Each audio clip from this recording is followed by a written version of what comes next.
Today there are interesting developments from Ukraine. Here Russia has relied extensively on armored vehicles, reflecting the central role of columns of them in the military doctrine for decades. However, drawing on the devastating outcomes of armored offensives in Ukraine, Russian analysts conclude that such formations are no longer achieving their intended operational objectives. Despite being regarded as reliable and effective in the past, the continuous use of armored columns by the Russian army has led to catastrophic losses. Several key factors explain why they have become less effective, the first of which is modern precision anti-tank weapons that allow defenders to target individual vehicles at standoff distances, neutralizing armor before it can support infantry or achieve a breakthrough. Extensive minefields and fortifications like Dragon's Teeth slow down movement, forcing vehicles into predictable lanes where they are more vulnerable to direct and indirect fire. Persistent surveillance by drones continuously monitors advances, denying operational surprise and exposing movements from the earliest stages, providing real-time targeting data that enables defenders to pre-plan and dynamically adjust fires. As a result, losses increasingly occur during movement rather than at the front line, with disabled vehicles creating choke points that obstruct follow-on forces, compounding attrition and undermining operational momentum.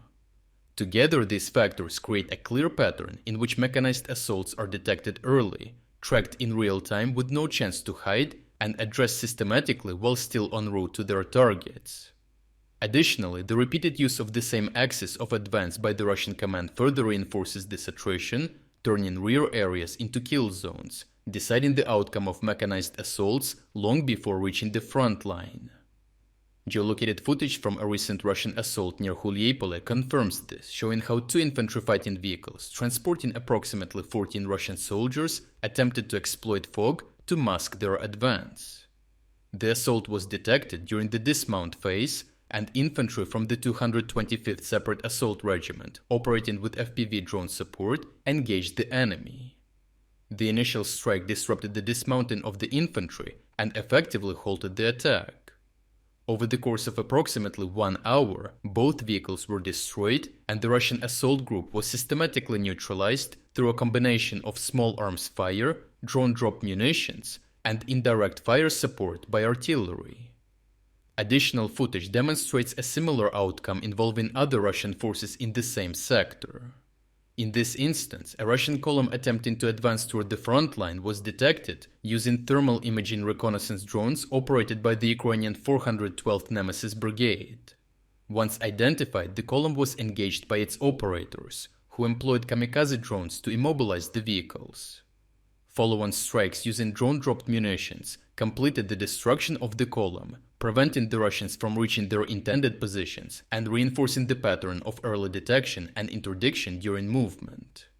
These engagements affect more than just this single battle, because armored vehicles no longer function as enablers of maneuver, and instead of facilitating breakthroughs or shock, they increasingly become reason for detection and Ukrainian fire, being targeted accurately from multiple directions.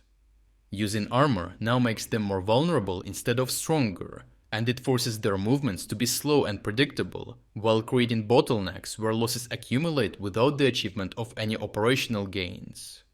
With armored vehicles increasingly unable to survive sustained exposure on the front line, Russia is effectively losing the last coherent framework of its offensive doctrine. The decline of effective tank and vehicle attacks challenges the long-held idea that Russian ground forces can rely on sheer numbers, speed, and heavy protection to win battles. Without armored protection, offensive action degrades into costly infantry advances, lacking both operational depth and the ability to achieve decisive breakthroughs. Overall, these instances indicate that armored vehicles no longer provide a decisive offensive advantage, but instead impose disproportionate costs when employed according to Russian doctrine. While armor may retain its role in defensive roles, its future use is likely to be increasingly constrained. For Russia, this erosion and the thousands of lost armored vehicles forced them to resort to small unit infantry infiltration tactics, emphasizing dispersion and concealment, although with highly doubtful chances of success. If you would like to explore other key developments today that we couldn't cover in this video, make sure to visit our interactive news map. The link to our interactive map is in the description below. Thank you for watching this update, and a special thanks to everyone already following our interactive map.